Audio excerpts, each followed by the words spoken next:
स्वागत है आपका the Himalayan study YouTube channel पर।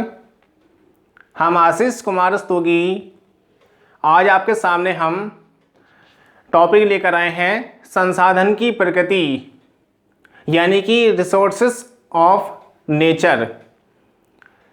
यह टॉपिक आपका बहुत ही ज़्यादा महत्वपूर्ण है जो लोग प्रतियोगी परीक्षा की तैयारी कर रहे हैं। और यह आपको बता दें हम यह वीडियो का सेकंड पार्ट है। और जो कैंडिडेट हमारे इस वीडियो को पहली बार देख रहे हैं वह सबसे पहले हमारे इस चैनल को सब्सक्राइब कर लें और बेल आइकन के बटन को प्रेस कर लें ताकि आपको अगला नोटिफिकेशन मिलता रहे। और हमारे इस चैनल को लाइक करना ना भूलें आप लोग, और वीडियो को ज़्यादा से ज़्यादा लोगों को शेयर करें ताकि ज़्यादा से ज़्यादा लोग इस वीडियो का फ़ायदा उठा सकें। और यह टॉपिक आपका प्रतियोगी परीक्षा की दृष्टि से बहुत ही ज़्यादा महत्वपूर्ण है क्योंकि यहाँ से क्वेश्चन आपका प्रतियोगी परीक्षाओं में कई बार रिपीट हो चुका है, इसलिए हमने आपका ये टॉपिक बनाया है। और जो कैंडिडेट नए हैं इस चैनल पर वह सबसे पहले संसाधन का जो टॉपिक है हमारा इसका वीडियो का फर्स्ट पार्ट जरूर देखें आप ये, क्योंकि यह सेकंड पार्ट है। उसमें हमने बताया था फर्स्ट पार्ट में कि संसाधन क्या होते हैं। इसको एक बार वो क्लियर कर लेते हैं। धरती पर या ग्रह पर या उपग्रह पर पाए जाने वाला वह प्रत्येक पदार्थ जो मनुष्य के लिए उपयोगी है संसाधन कहलाता है। इसका हमने डिस्कशन किया है पूरा एक लेक्चर पर और वह आपको मिल जाएगा प्लेलिस्ट में हमारी, इसलिए आप लोग सबसे पहले पार्ट 1 को जरूर देखें, इसके बाद पार्ट 2 आपका इसको देखें आप ये। आज हम बात करेंगे इसमें यानी कि संसाधन की प्रकृति कैसी है यानी कि उसका नेचर। तो ये तो आपको क्लियर हो ही चुका है कि संसाधन किसे कहते हैं, यानी कि धरती पर पाई जाने वाली वह प्रत्येक वस्तु जो मनुष्य के लिए उपयोगी है वह संसाधन कहलाती है। ये आपको क्लियर है। तो इसमें हम देखते हैं आपके सामने लिखा हुआ है संसाधन की प्रकृति यानी कि नेचर ऑफ रिसोर्सेस। इसमें हम समझेंगे 3 आधार पर, 3 आधार है इसके नेचर के। पहला आधार क्या है, संसाधन में उपयुक्तता होती है। नंबर 2, संसाधन गत्यात्मक होता है। नंबर 3, संसाधन मूर्त और अमूर्त दोनों प्रकार के होते हैं। यानी कि मूर्त का मतलब होता है प्रत्यक्ष और अमूर्त का मतलब होता है अप्रत्यक्ष। ध्यान रखना आप इस बात का। इन 3 आधार पर हम समझेंगे एक लेक्चर के रूप में संसाधन की प्रकृति कैसी है। तो इसमें नंबर 1 लेते हैं हम, संसाधन में उपयोगिता होती है। सबसे पहले क्या समझेंगे हम, संसाधन में उपयोगिता होती है। इसका मतलब सीधा ये है कि संसाधन में गतिशीलता स्वयं में नहीं होती है। मान लीजिए जैसे मान लीजिए कोई मिट्टी है और वह पूरा खेत है जिसमें मिट्टी पड़ी हुई है, क्या आपके लिए संसाधन है? नहीं। आप उस पर क्या काम करेंगे? कृषि करेंगे, गेहूं करेंगे, चावल करेंगे, मक्का करेंगे, बाजरा करेंगे, ज्वार करेंगे। इसमें आपका ये सब आपकी फसलें आप उत्पादन करेंगे। तो ये बताइए आप ये कि ये आपका गतिशील प्रक्रिया नहीं है, ये गतिशील बोले जाता है इसको। यानी कि इसका मतलब ये है कि मानव अपनी ज्ञान के आधार पर, कार्य कुशलता के आधार पर, यानी कि अपने विवेक के आधार पर किसी भी चीज को उपयोगी बना सकता है।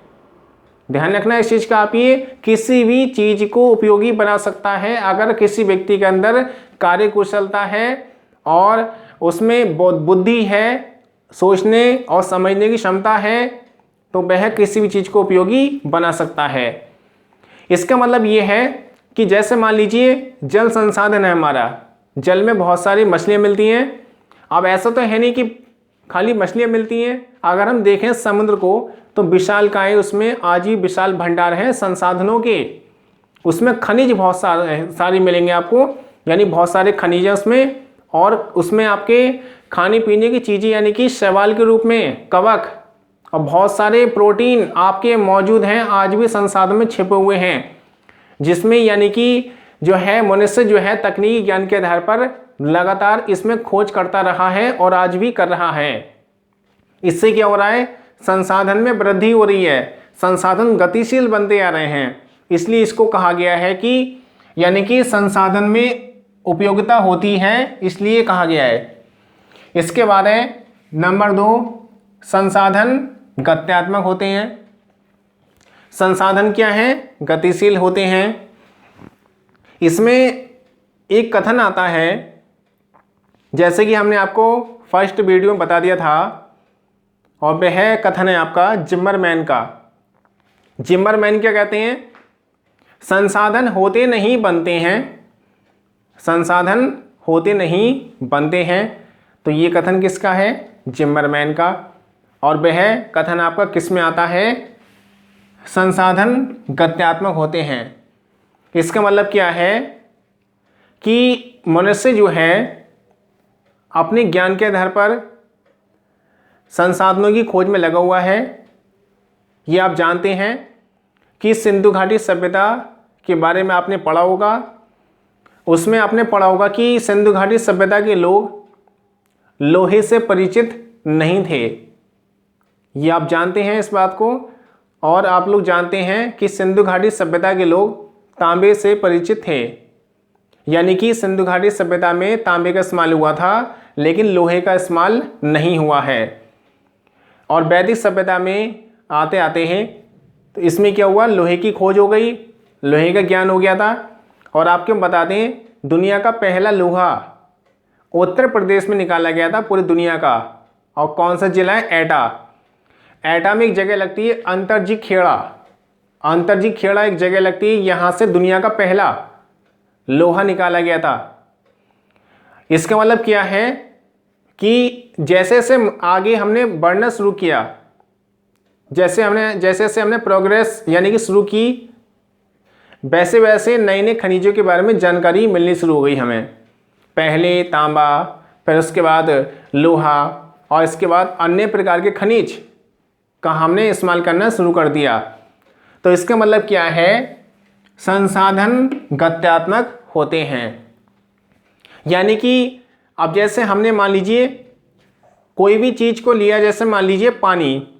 अब पानी से हम क्या काम करते हैं? जैसे मान लीजिए पहले समय में क्या होता था, पानी से हम मछली की प्राप्ति करते थे बस भोजन के लिए। लेकिन जैसे जैसे ज्ञान में वृद्धि शुरू हुई, मनुष्य ने नई क्या काम किया है, उस पर क्या काम किया? बांध बना लिए, और उसके बाद जल विद्युत बना ली, टरबाइन लगा ली वहाँ पर, जिससे बिजली बनती है। तो ये सब क्या है? ये नई नई ज्ञान में वृद्धि होती जा रही है मनुष्य के। जैसे जैसे आगे हम बढ़ते जाएंगे तो नए नए हमें यानी कि नई नई चीज़ों को देखना होगा हमें आगे चल के। और भी नई नई खोजें हो रही हैं, आज भी साइंटिस्ट आज भी लगे हुए हैं इस काम में। तो इसका मतलब क्या है? संसाधन गत्यात्मक होते हैं। गत्यात्मक का मतलब होता है डायनेमिक। इस चीज़ को ध्यान रखना आप ये। और इसके बाद आते हैं हम नंबर 3 पर। संसाधन मूर्त और अमूर्त दोनों प्रकार के होते हैं। यानी कि संसाधन प्रत्यक्ष और अप्रत्यक्ष दोनों प्रकार के होते हैं।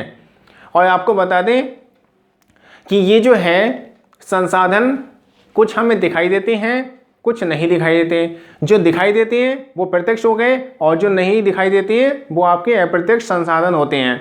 जैसे पानी हमें दिखाई देता है, जल वह संसाधन है, कैसा? प्रत्यक्ष।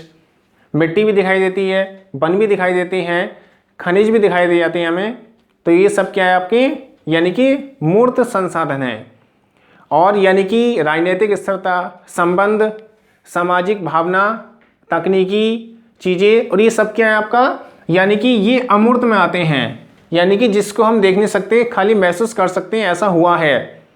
तो ये सब क्या कहलाती है? अमूर्त या अप्रत्यक्ष रूप से हम इसे कह सकते हैं।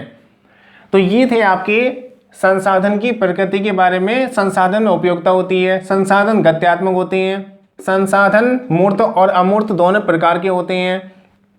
तो इसके आधार पर 3 भागों में डिवाइडेशन कर रखा है, जिससे हमें संसाधन की प्रकृति को समझने में सहायता मिलती है।